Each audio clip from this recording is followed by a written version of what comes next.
Kashi literally means to be luminous, or more particularly, a tower of light. So this beam of light is the symbolism of Kashi because it is a machine, it is a yantra created, it's a cosmogenic effort to bring cosmos to you. Kashi is an effort to bring union to the microcosm and the macrocosm, to the limited and the unlimited, to physical manifestations and limitless dimension of existence. Mukti means liberation. So liberation means essentially to become free from yourself, because you are the only nuisance in your life.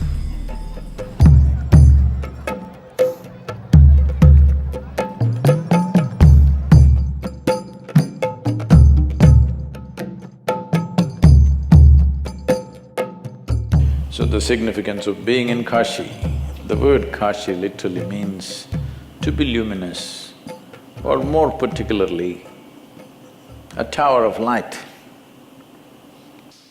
You know the story about how Shiva, manipulator, he asked Parvati to drop her earrings and she dropped and it fell, sank into the earth. Vishnu, being a ladies' man, has to be chivalrous. Shiva is like that. Vishnu is he has to show his chivalry. So he went to pick up the earring. Well, as he dug deeper and deeper and deeper because of this labor, and he started sweating so much, he's gathered in a pool, which became the Manikarnika. Manikarnika was actually a pool or a kund. On the banks of it, people were doing cremation also. So, this pool got merged with the river. It is said that when the Manikarnika pool was formed, there was no Ganga. So Ganga came later. When she came, the kund merged with the Ganga. When they looked up, Shiva looked like a tower of light. We must understand this. You ever flashed a powerful torch into the sky? You tried it at least in the night and you saw a tower of light going up if the thing was powerful. You don't know where it ends. Nobody really knows where it actually ends. It looked like it went forever. So this beam of light just went unstopped by anything. So this beam of light is the symbolism of Kashi because it is a machine, it is a yantra created, it's a cosmogenic effort to bring cosmos to you. Because fortunately, every tiny bit of this cosmos, from an atom to an amoeba, to a single-celled animal, to everything else in the universe and the larger cosmos are essentially made to the same design. Kashi is an effort to bring union to the microcosm and the macrocosm, to the limited and the unlimited, to physical manifestations and limitless dimension of existence. It is not that we have to bring union, it is already in union. We have to reorient ourselves from our survival mode to transcend our survival mode and look at the existence. For this we needed tools. If you perceive the nature of the cosmos, suddenly the way you operate, the way you relate to the existence in which you live is totally different. Do you have to be in Kashi to do this? No, not necessarily. But see, you can achieve health anywhere. But a lot of people go to the hospital when they are ill.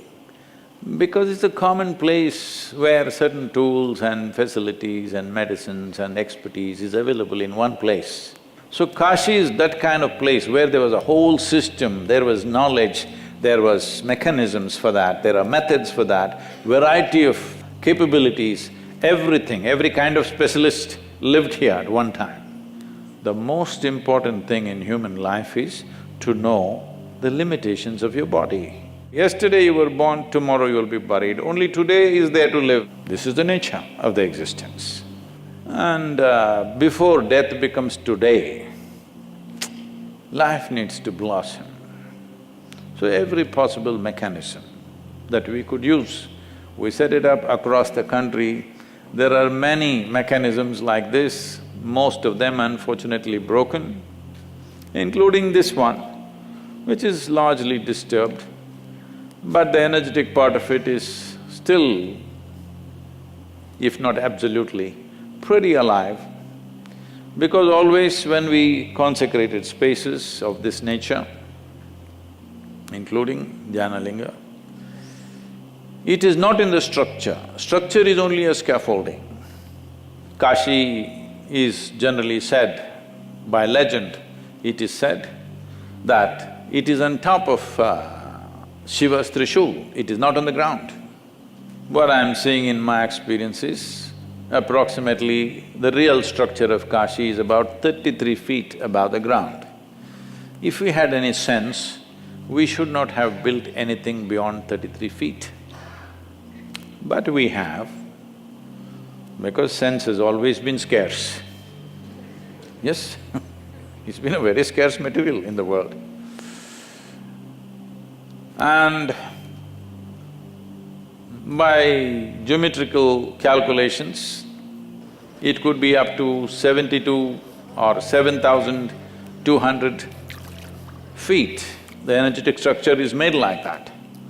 So this is why they called it a tower of light, because those who had eyes to see saw that it is a very tall structure. And it did not stop there, it gave you access to what is beyond. The idea is to achieve something that a human being could achieve within himself or herself through an organized mechanism which comes from distilled essence of thousands of years of realization of many people. If you have to realize things by yourself, it's like reinventing the wheel, unnecessarily going through a whole lot of painful processes. But if you have to realize through others' knowing, then you must have humility, you must bend down and go. So, this arrangement was done so that a lot of people could be transported. So people came and they set up all kinds of methods and mechanisms. Well, at one time, there were over 26,000 shrines. Each one of them had a method of its own as to how a human being can attain. These 26,000 shrines developed satellites, or many angles of the temple became small shrines of its own, and went up to 72,000 shrines at one time. When it's in full glory, 72,000 shrines across this mechanism called Kashi. And this did not happen overnight. The basic structure happened at a certain period, nobody knows when. They said even Sunira came here looking for something. Sunira is dated as something like 40,000 years ago. By then already it was a flourishing city. Mark Twain puts it in perspective, saying that it is older than the legend. In terms of antiquity, nobody knows exactly when. Shiva came here because the city was so beautiful and he wanted to come. So before he came, it was already a phenomenal city. Just about 2 years ago, they discovered 3 layers of temples which were all closed down for a long period of time. This means the city has sunk over a period of time and again it's been rebuilt one on top of the other. There are 3 to 5 layers of the city because over a period of time, the earth kind of recycles itself. It has been ravaged for 6, 7 centuries continuously. In spite of that, still, if you're a little sensitive, this is a fantastic place. Well, can we put it back into full glory? I don't think so. One thing is, too much disturbance has happened. Another thing is, building back something like that is the fool's paradise.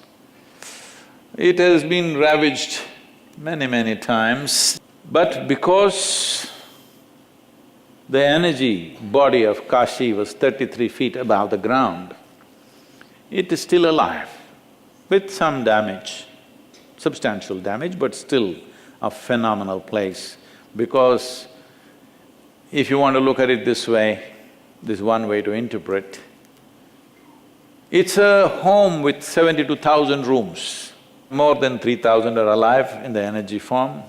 For every dimension of life, for every quality of a human being, they built a linga.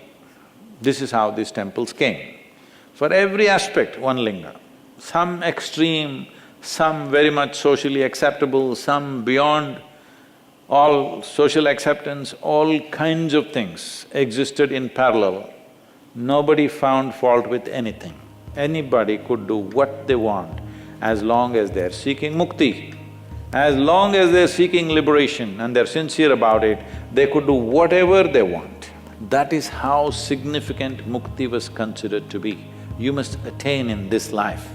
So the entire process of seeking mukti comes from this point, that they want to clear this. They call this karma. A cloud of memory and imagination playing up and deceiving you to believe so many things which are not true, which you will see as you sit here. The only damn thing that you have is life. Rest is all your imagination. Mukti means liberation. So liberation means essentially to become free from yourself, because you are the only nuisance in your life.